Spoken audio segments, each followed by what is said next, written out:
Catalunya, entre finals del segle XIX i la meitat del XX, coexistien dos models productius pel que fa a les indústries tèxtils.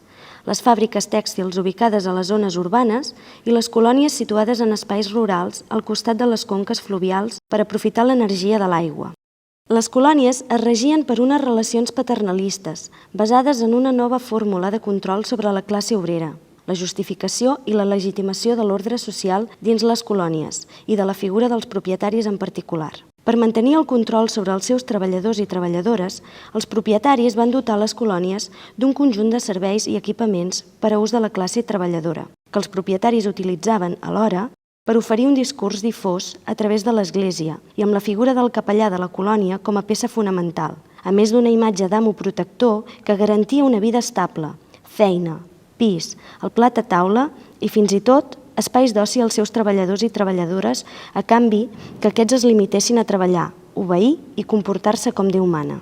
Aquest sistema va permetre als amos assolir una pau social i una situació de control sobre els treballadors i les treballadores, que a les fàbriques de Barcelona i Rodalies era molt difícil d'aconseguir, sobretot als anys finals del segle XIX i el primer terç del segle XX, que va ser una època de gran conflictivitat social i constants mobilitzacions obreres.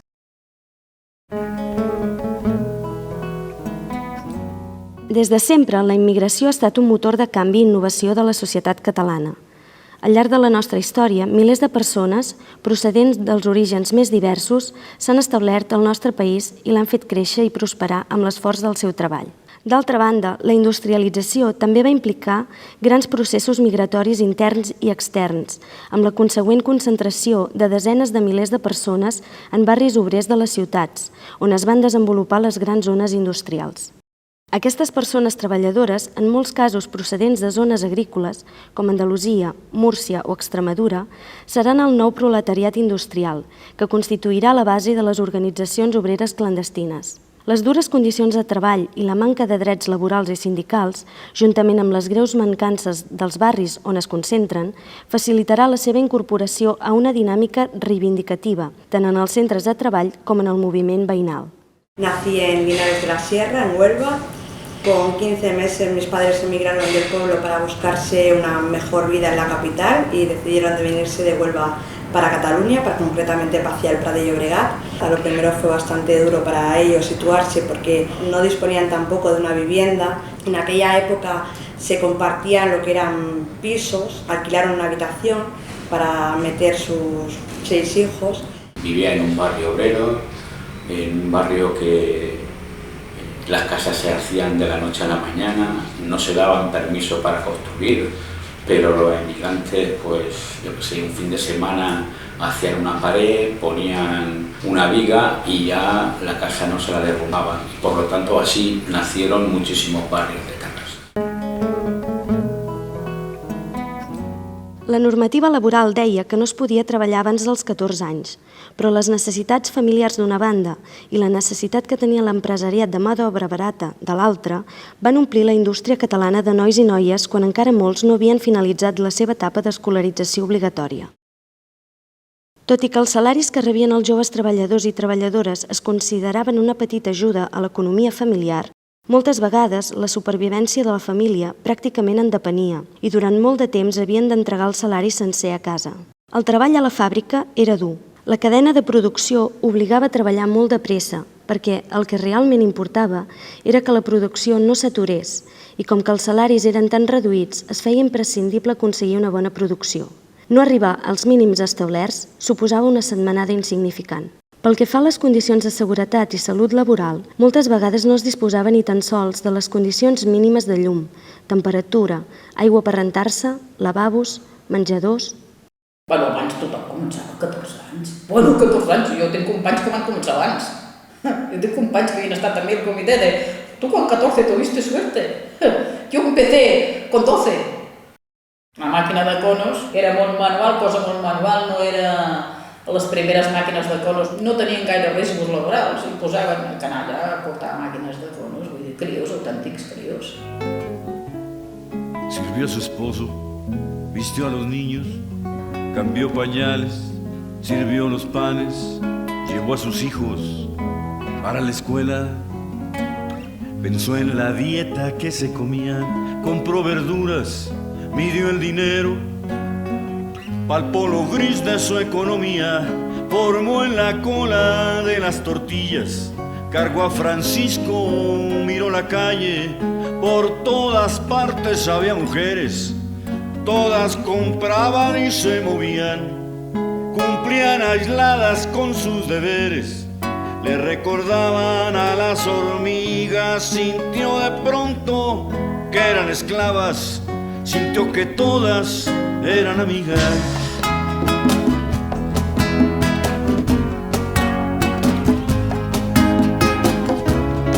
Se va la vida, se va el agujero, como la mugre en el lavadero. Ara no recordo què, però sí que es parlava de la quantitat d'hores. Era un horari a les 4 de la matinada fins a la 1:30 o 2, anava cap a casa y tothom, la comida la tengo medio preparada, medio hecha, la hice anoche antes de ir a dormir, eso era un clásico. Ni echarme la siesta, o sea que a las 10 de la noche a ver si me podía irme a dormir, porque claro, te levantan a las 3 de la matinada, entre que llevaves, prenies algun cafè i tal, havies d'estar a les 4 allà, vull dir que els horaris eren bastant inhumans, tant per homes i per dones, però que la majoritàriament eren dones. La doble jornada la tenien totes, vull dir que de reconciliar nada. Ya en paquetería empezábamos a tener muchos problemas, a hacer paros y a hacer cosas. A mí me dieron 3 días de fiesta no pagados. Claro, yo a mis padres no les podía decir nada, porque 3 días de fiesta sin pagar en una semana de 650 pesetas era un desastre. Entonces yo me salía de casa cada día como que iba a trabajar. Me daba vueltas por ahí, cuando llegaba la hora de plegar me iba a mi casa y luego volvía como si hubiera ido trabajando, pero yo no sabía cómo yo luego le iba a dar, porque entonces cobrábamos en un sobre. Pero el último día, cuando yo llegué a la puerta, que no podía entrar, me estaban esperando el grupo de compañeras y me metieron dentro de la fábrica. Me enchegaron la máquina y me puse a trabajar. Vino el jefe personal, vino la dirección y me dijeron que no podía, pero todas se pusieron de acuerdo y dijeron que si yo me iba, se iban ellas. Y la sorpresa mía fue, madre mía, eso no pasa ahora. Cuando yo plegué aquel día, aquel sábado, todas fueron poniendo un duro hasta que juntaron la semanada para mí. Y yo llevé a mi casa la semanada íntegra. Y yo lo que recuerdo de una empresa a la otra, al haber estado en dos, es que los sueldos habían cambiado tan poco en 10 años que mirabas una nómina de hace 10 años a como empecé a trabajar en 10 años. Y es que no había variado casi nada. La limpieza allí en las máquinas la solíamos hacer antes de vacaciones. Y hoy te das cuenta de que nos daban una botella de leche, pero que en realidad, si no hemos padecido más bronquitis y demás, era de desastre, porque cogía unas máquinas que soltaban bastante viento para limpiar los motores, limpiar toda la máquina por debajo y demás, porque que barrías todos los días, los motores y el aceite se quedaba enganchado, todo el polvo que soltaba el hilo, que le llamábamos nosotros la borra, y claro, es que te podía salir ardiendo en cualquier momento. Cuando ya tuve a mi primer hijo, me cogí una reducción de jornada, hacía 4 horas, luego hice 5, luego tuve a mi segunda hija y sigo de reducción de jornada. Antes éramos 2 ayudantes de cada patronista y bueno, como yo ya no hacía el horario entero, pues ya no rendía tanto en el trabajo para el empresario. Y bueno, y en vez de seguir formándonos y seguir, ya nos dejaron en un segundo plano, cogieron a otra persona por encima mío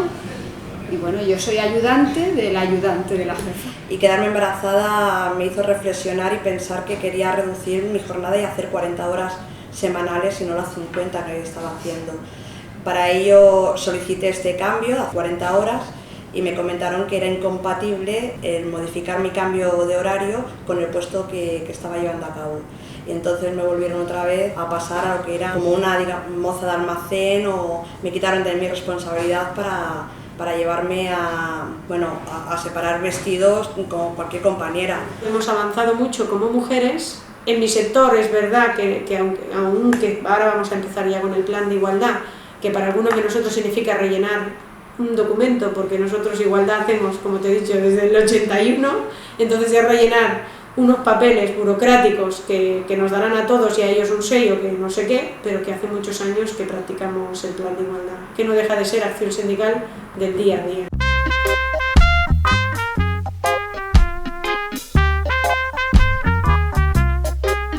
Les dones en el tèxtil sempre han tingut una participació activa per la millora de les condicions de vida i de treball tant d'elles com de les seves famílies.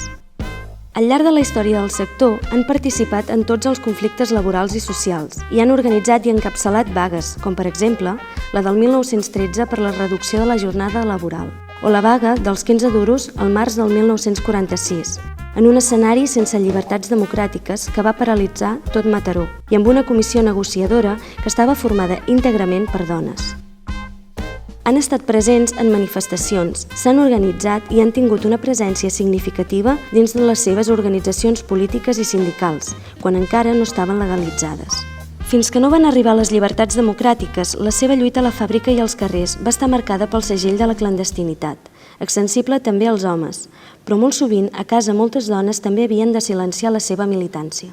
Allà és l'única huelga que hi vaig passar en aquella fàbrica, que va ser la huelga que en deien dels 15 duros. No era una huelga de carrer com a les altres, era la huelga dels braços caiguts. I com que encara fèiem torns, ens ho tornàvem i anàvem allà i no fèiem res. Fins el dissabte hi anàvem. Un dissabte a la tarda, a mi, jo hi era, perquè em va tocar, i llavors, com que no érem gaires, i aquella fàbrica era tan gran, ens reuníem en un lloc sol, en una secció sola, per trobar-nos més acompanyats. I vàrem venir a la policia, va venir la Guàrdia Civil, va començar a voler-nos a fer fora. I jo no sé si eren dones o eren fieres, perquè la primera mà que van posar en la primera per agafar-li el braç, em sembla que eren guàrdies civils joves que es van espantar, perquè la van deixar anar. Va sortir una que estava embarassada, la van deixar sortir. I aquella va donar la veu que estàvem a Can Minguell i que hi havia la Guàrdia Civil que ens espellissava i que ens volia fer fora. I llavors, al cap d'un rato, ens van deixar sortir, un rato, traïdores. I quan vàrem sortir al carrer, va començar a baixar la gent, semblava una manifestació, de la gent que baixava per tots els carrers, per venir-nos a buscar allà, perquè era l'única fàbrica que va anar a la Guàrdia Civil. N'hi va haver una altra que en deien a l'hivern, que em sembla que en van agafar dues. La resistència que nosaltres vam fer allà no la vam fer. I quan vam sortir d'allà ja baixava la gent i llavors vam anar a manifestació fins a l'Ajuntament. Allá va a ser la primera huelga. Yo me acuerdo que en aquella empresa, justo a los 2 meses de entrar, ya empezamos con el primer conflicto, que era que teníamos, era una nave, era como lo que ahora llaman las maquilas, era una nave de 4 paredes y el techo era uralita. En pleno julio y agosto la gente se desmayaba del calor que hacía entre las presas de vapor y una uralita, y encima era transparente, que la gente se mareaba. No había lavabos, fuimos despedidos casi todos por aquella huelga. Después nos hicieron entrar a los 2 o 3 días, de 2 en 2. En ese intervalo de tiempo que estuvimos en huelga, la empresa llamó a nuestros padres, porque éramos menores de edad, y algunas compañeras vinieron, su padre la trajo pegándole tortas, claro, para que entrara a trabajar, y se acababan las tonterías. Els darrers anys de la dictadura i els de la transició van resultar d'una gran conflictivitat, amb contínues reivindicacions laborals i polítiques, que s'estenien ràpidament i es feien notar als carrers de les grans ciutats. Les darreres eleccions, convocades pel Sindicat Vertical, el 1975, carregades d'un fort component laboral i polític, van significar una victòria aclaparadora de les candidatures unitàries, impulsades des de comissions en alguns casos i amb el suport d'altres organitzacions, com la USO. L'any 1976 és l'any en què la conflictivitat s'estén per tot Catalunya i es mobilitzen altres sectors que fins ara no hi havien intervingut. A la dècada dels 80, la crisi del sector s'aguditza i moltes empreses que ja no podien acollir-se als plans de reestructuració opten per presentar expedients de crisi i acomiadaments. L'atur passa a ser la primera preocupació del sindicat, ja que entre el 1979 i el 1980 es registra una pèrdua de més de 20.000 llocs de treball. La crisi, però, no s'atura i Comissions Obreres va presentant batalla fàbrica per fàbrica a tot el territori de Catalunya, però tot i així és insuficient. Es produeix un desmantellament progressiu del teixit industrial. Les fàbriques fugen i s'inicien les deslocalitzacions a altres indrets, com ara el Marroc, països de Llatinoamèrica o el sud-est asiàtic, on la mà d'obra, sobretot femenina, és més barata i les exigències legals mínimes. Va ser una lluita que va durar mesos, va ser una lluita important.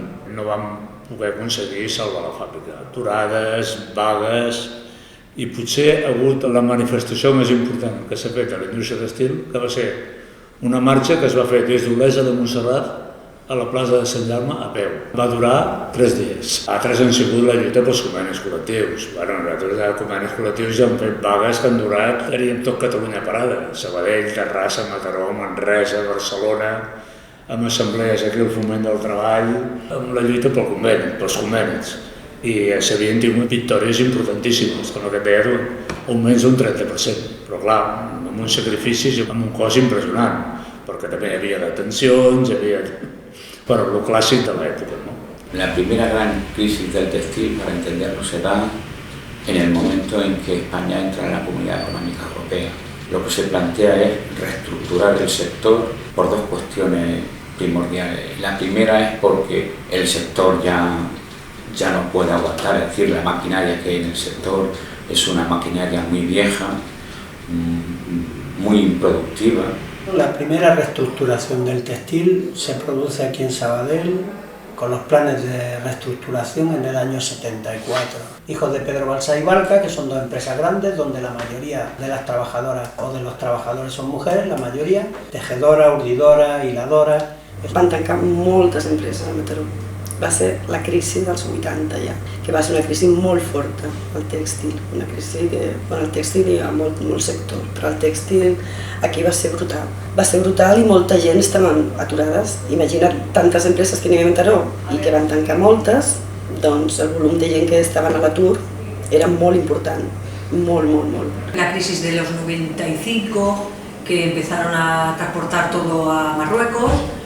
Hombre, nosotros tuvimos que denunciar porque, bueno, a pesar de que se había portado muy bien con nosotros, luego las cosas no las hizo bien. Nos dejó pues nada, sin indemnización, sin nada. Empezó la crisis todo para Marruecos y en aquella época quedábamos unos 150 o así cuando se cerró. A la dècada dels 80 es va calcular que més d'un 30% de l'activitat del sector es produïa des de l'economia submergida. Va ser una pràctica molt utilitzada per l'empresariat del tèxtil, especialment del sector de la confecció i del gènere de punt. I també quan s'havien de cosir les juntes de peces grans de roba pels telers o pel ram de l'aigua, perquè així es reduïen costos salarials i també conflictivitat. També l'economia submergida va ser una opció per les dones amb càrregues familiars, que optaven per treballar des de casa, fent la mateixa feina que el mateix empresari li continuava facilitant, sense horaris i amb la consegüent pèrdua dels drets laborals que s'havien conquerit a través de les diferents lluites protagonitzades pel sector. Moltes d'aquestes dones pateixen actualment les conseqüències d'aquest model de producció i veuen reduïda la seva jubilació, ja que encara que van treballar durant molts anys, ho van fer sense cap tipus de contracte, ni com a laborals ni com a autònomes. Molta gent va començar a treballar a casa seva, a les màquines, perquè van tancar moltes empreses. D'aquestes empreses que van tancar, algunes també van fer tipus comercial, que ja ens traiem els treballadors de sobre, però continuem produint fora, com sigui, d'aquesta manera. I molta gent es van comprar màquines, o les màquines quan tancaven les empreses se les compraven elles mateixes, l'overload, la màquina de repuntar, i se les portaven a casa seva i treballaven des de casa seva, o per aquesta empresa, o sigui, aquesta empresa ja havia tancat amb una altra. I d'aquesta manera es va començar a treballar a Mataró l'economia submergida. Llavors hi havia una empresa de confecció, una empresa que tu hi anaves i et daven confecció, te la donaven ja tallada, totes les peces, i te la portaves a casa i les feies. No tenia seguretat social, evidentment, i jo la meva vida laboral d'aquesta etapa era molt crua, perquè jo tenia 5 canalles, no podia cosir de dia, llavors em quedava 2 nits, tota la nit, cosint. Ho havies de treure tot de les 50 o les 40 pessetes que et pagaven d'aquells pantalons o d'aquella peça que fessis. Havies de pagar llum, havies de pagar... I les hores et sortien, doncs et podien sortir a 5 pessetes. Siempre mujeres cumpliendo oficios que se entretejen sin tener fin. Ser costureras, ser cocineras, ser camareras y planchadoras, ser enfermeras y lavanderas, también meseras y educadoras muy diligentes, afanadoras. Mi futuro, tengo 51 años y lo veo mal. Como el textil ya me puedo olvidar, porque ya textil no hay nada, poquita cosa. Estoy abierta a varias cosas, pero es que sales a buscar y no encuentras nada. Esta crisis yo creo que es la más fuerte, para mi punto de vista, que yo haya vivido, porque yo paro no había cobrado nada más un mes y ahora yo pienso que me voy a cobrar el paro los 2 años. Las últimas reuniones que hemos tenido con la empresa son solo para decirnos que no tenemos futuro, que la empresa está muy mal y que necesita sacar gente del medio, porque como lo que tiene que hacer es reducir gastos, y la única manera que puede reducir gastos es quitándose gente de la empresa y sacando la faena al exterior, llevándola a China, porque dice que la prenda le sale muy barata, y manteniéndonos a nosotros no puede seguir la empresa en pie. Y ahora tenemos que empezar a reciclarnos para poder, si a mí me despiden de aquí, me tengo que reciclar y empezar de nuevo a ver qué podemos hacer. Y todas mis compañeras que han despedido se sienten muy mal por ese motivo, porque pensaban que con la edad que tenían ya, que hay muchas que tienen 52 años, 56, que se iban a jubilar aquí, y de golpe hemos visto esto que ha pasado, que no lo esperábamos, y te sientes muy mal. Cada día te levantas pues sin ganas de ir a trabajar, igual que hace unos años ibas con toda la ilusión de que era tu vida, y ahora pues te sientes muy mal. Estoy haciendo cursillos, estoy buscando trabajo y por la edad no me quieren en ningún sitio. Tenemos que hacer lo que sea con tal de trabajar. Yo imagínate, cuando acabe el paro tendré 56 años. ¿Qué hago? ¿Mantenerme con 400 euros? Tengo que comer, tengo que unos gastos de la casa, tengo que vestir, y actualmente estoy sola. Entonces, claro, o me mantengo del aire o me busco la vida fuera de Igualada. El sector del tèxtil, des del punt de vista sindical, sempre havíem plantejat la necessitat d'apostar per la qualitat, d'apostar pel disseny, d'apostar per les marques, cosa que el sector empresarial, dintre d'aquestes activitats, des del meu punt de vista, mai ha fet els deures que hauria de ser per apostar realment per una inversió, per marques pròpies, o encara que no fossin pròpies, per una producció pròpia, amb el nivell de qualitat. Segurament no seria la realitat actual que s'ha produït als anys des del 2000 al 2009, però jo penso que hauria pogut conservar un major nombre de llocs de treball del sector si s'hagués invertit realment en innovació i en tecnologia. Cuando hemos hablado del sector muy globalizado y de deslocalizaciones, lo que está sufriendo el sector del textil de la confección son deslocalizaciones, primero desde España a Marruecos, desde Marruecos a Taiwán, desde Taiwán a otros puntos de la geografía. Siempre es un sector que ha ido buscando el menor coste de la mano de obra, no siendo el coste de la mano de obra un elemento que haya determinado la situación en la que se encuentra el textil. Yo creo que hay otras situaciones como la búsqueda de nuevos productos para mejorar todo lo que es la actividad humana, estoy hablando de tejidos para personas, textiles para aplicaciones técnicas y lo que sería textiles de indumentaria inteligente. Es decir, un concepto distinto, basado mucho en la investigación, en el desarrollo de nuevos productos y en la innovación de esos productos. La calificación y cualificación del personal creo que es un elemento importantísimo, ha estado muy abandonado durante muchísimos años, creo que sigue siendo una asignatura pendiente, no solamente en el sector textil-confección, pero en este si quieres muchísimo más. Y luego estrategias de cooperación, desde el punto de vista de aprovisionamiento, desde el punto de vista de distribución, una mayor colaboración entre las distintas empresas que pudieran operar en los mismos mercados para desde el punto de vista de distribución de productos, para el tema de compra incluso de materias primas, etcétera, etcétera. Yo creo que por esa línea se puede ver luz en el textil.